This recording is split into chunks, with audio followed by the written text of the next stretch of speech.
Video में हम केसी सिन्हा का एक्सरसाइज 1.2 का क्वेश्चन नंबर 2, 3, 4 और 5 को देखेंगे। क्वेश्चन नंबर 1 को मैं पहले बता चुका हूं, जिसका लिंक मैं आपको डिस्क्रिप्शन में दे दूंगा, आप वहां से देख लीजिएगा। क्वेश्चन नंबर 2 और जो 3 है दोनों सेम क्वेश्चन है और 2 और 3 के मेथड पे क्वेश्चन नंबर 4 बनेगा, ठीक है। और 5 के लिए एक अलग मेथड है, हम सबके बारे में डिस्कस करेंगे। क्वेश्चन नंबर 2 जो है हमारा वो है 23750।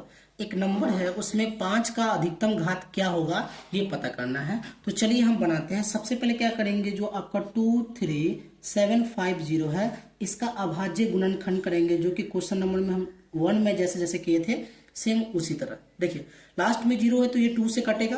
देखिए अभाज्य नंबर आपका 2 होता है, 3 होता है, 5 होता है, 7 होता है। ऐसे ही ये जो नंबर जो 1 से कटता है खुद से कटता है वही अभाज्य संख्या होता है, उसी से हमको गुणनखंड करना है। तो सबसे पहले हम 2 से करेंगे। तो 2 के टेबल में ये देखिए 11, 8, 7, 5 इतने बार में आपका ये कटेगा। आप रफ में काट के देख लीजिएगा, ठीक है ना। अब देखिए लास्ट में 5 पे तो 2 से तो कटेगा नहीं, तो देखते हैं 3 से कटता है कि नहीं कटता है। तो देखिए 7, 5, 12, 8, 20, 20, 1, 21 और 1, 22। देखिए जोड़ने पर 22 आया, लेकिन 22 3 के टेबल में नहीं आता है, इसलिए 3 से नहीं कटेगा। अब हम 5 से काटेंगे। तो 5 के टेबल में ये आपको 2, 3, 7, 5 बार में कटेगा, ठीक है। फिर 5 से काटते हैं तो 5 के टेबल में आपको 4, 7, 5 बार में कटेगा। फिर 5 से काटते हैं तो देखिए 5 9 जा 45, इसको कैरी दिया तो 25 हो गया, 5 5 जा 25। देखिए फिर 5 से कटेगा कितने बार में, 19 बार में। कितने बार में, 19 बार में। आपको क्या करना है, ये जो नंबर दिया है आपको क्या 23750, इसको अभाज्य गुणनखंड के रूप में लिख दीजिए। तो देखिए 2 कितने बार है, 1 बार, तो 1 बार। 5 कितने बार है, 1, 2, 3, 4, तो क्या लिखेंगे 5 का पावर 4। और 19 कितने बार है, 1 बार, तो 1 बार। देखिए क्वेश्चन में बोला कि 5 का अधिकतम घात क्या है, तो देखिए ऐसे लिखेंगे 5 का अधिकतम घात, ठीक है। देखिए तो 5 का अधिकतम घात कितना बाबू, 4। 5 का मतलब पावर कितना है, 4, तो आंसर क्या हो जाएगा 4।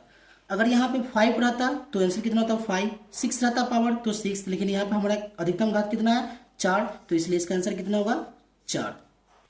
चलिए अब हम एक्सरसाइज 1.2 का जो क्वेश्चन नंबर 3 है उसको देख लेते हैं। जैसे क्वेश्चन नंबर 2 बना है सेम वैसे ही आपका क्वेश्चन नंबर 3 भी बनेगा। तो देखिए सबसे पहले क्या कीजिएगा, जो नंबर है 1440 इसका अभाज्य गुणनखंड कीजिएगा, जो आप क्वेश्चन नंबर 1, 2 में किए हैं सेम उसी मेथड से। तो करते हैं, देखिए 2 के पहाड़ा में ये 7 दूना 14 और 20 दूना 40। फिर 2 से कटेगा कितने बार में, 3 दूना 6 और इसको काट दिया तो 12, 6, 360 बार में, ठीक है। फिर 2 से ये कटेगा कितने बार में बाबू, 180 दूना 360 होता है।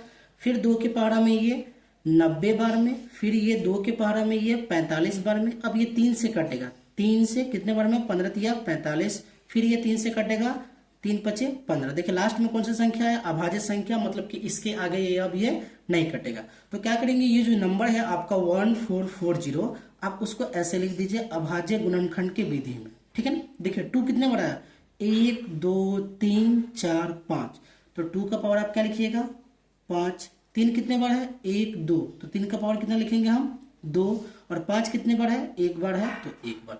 अब देखिए क्वेश्चन में क्या बोला है कि 1440 का 2 का अधिकतम घात, सॉरी इसमें कुछ छूट गया है, 2 का अधिकतम घात क्या है उसके बारे में।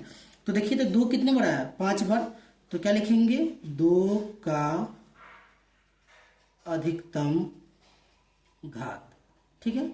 2 का पूछा, देखिए 2 का पावर कितना है 5, तो इसका आंसर कितना हो जाएगा 5।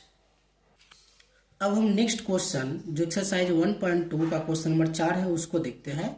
इस क्वेश्चन में जो नंबर दिया आपका 6370, इसको इस पावर में सबसे पहले ये आएगा, और जो पावर जो भी है देखिए तो m आपका पावर है, n आपका पावर है, k भी पावर है, p भी पावर है, सारे पावर को क्या कर देना है, जोड़ देना है। देखिए ये बहुत इजी क्वेश्चन है, जिस तरह आप 1, 2, 3 बनाया है सेम वैसे ही बनेगा, इसमें कोई भी ज़्यादा लॉजिक वाला बात नहीं है, लेकिन थोड़ा सा इसमें आपको मेथड लगेगा, उस मेथड को हम बताते हैं। सबसे पहले क्या कीजिएगा 6370 का पैसे लिख लीजिएगा और इसका अभाज्य गुणनखंड कीजिएगा जैसे हम लोग करते हैं, ठीक है ना।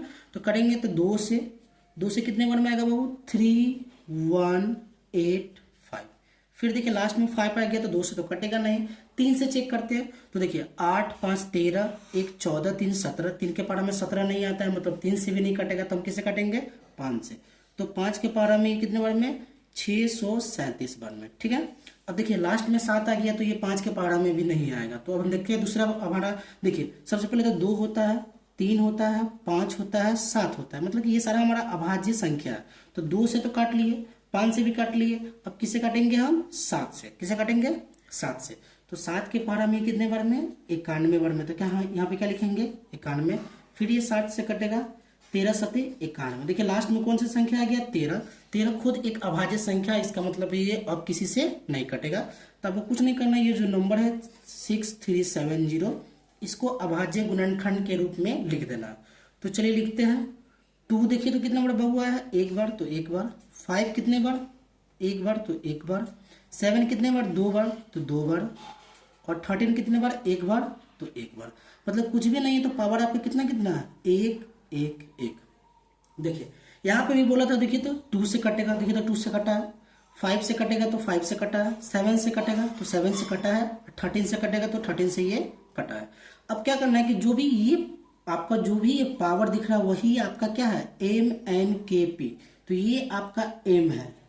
तो M का वैल्यू देखिए हमसे सबसे पहले बोला कि M plus N plus K plus P सबको जोड़ के बताइए कि कितना आएगा।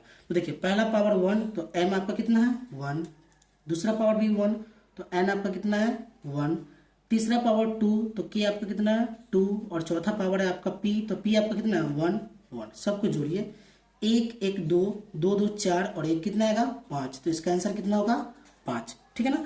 इस क्वेश्चन में कुछ नहीं करना था, सबसे पहले आपको ये अभाज्य गुणनखंड की विधि में तोड़ना था, और जो भी पावर है वो MNKP के रूप में है। तो हम भी MNKP के रूप में सबको क्या किया ऐड करने के लिए बोला था, तो हम भी क्या कर दिए ऐड कर दिए, और लास्ट में जो आया वो आपका क्या हो गया आंसर। अब हम एक्सरसाइज जो 1.2 है उस क्वेश्चन का जो 5 नंबर क्वेश्चन है उसको देखेंगे। क्वेश्चन क्या बोल रहा है कि निम्नलिखित में से कौन सा संख्या का जो युग्म है वह सह अभाज्य है। सह अभाज्य का जो बाबू इंग्लिश होता है वो होता है को प्राइम। क्या होता है को प्राइम।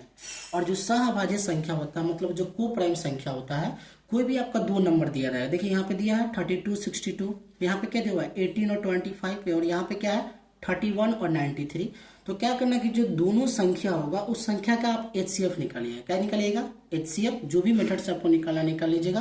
प्राइम फैक्टर से निकालिए चाहे आप विभाजन मेथड से निकालिए। और जब HCF निकालिएगा तो अगर एक आंसर आता है तब वो कौन सी संख्या होगा सह अभाज्य, मतलब कि कौन सी संख्या बाबू को प्राइम। तो देखते हैं पहला नंबर हमारा क्या है 32 और 62, इसका हम निकाल के देखते हैं। तो देखिए 32 से 62 को ऐसे भाग देंगे तो एक बार में 32, 2 में से 2 गया 0, ये कितना बचा बाबू 6, 6 में से 3 गया 3, फिर 32, ठीक है ना, एक बार में 23, 2 कट गया।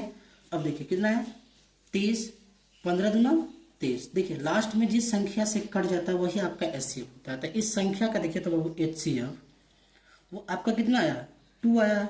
अभी बोले कि HCF 1 आएगा तभी वो सहअभाज्य होगा, मतलब कि ये जो संख्या है वो सहअभाज्य नहीं होगा, ठीक।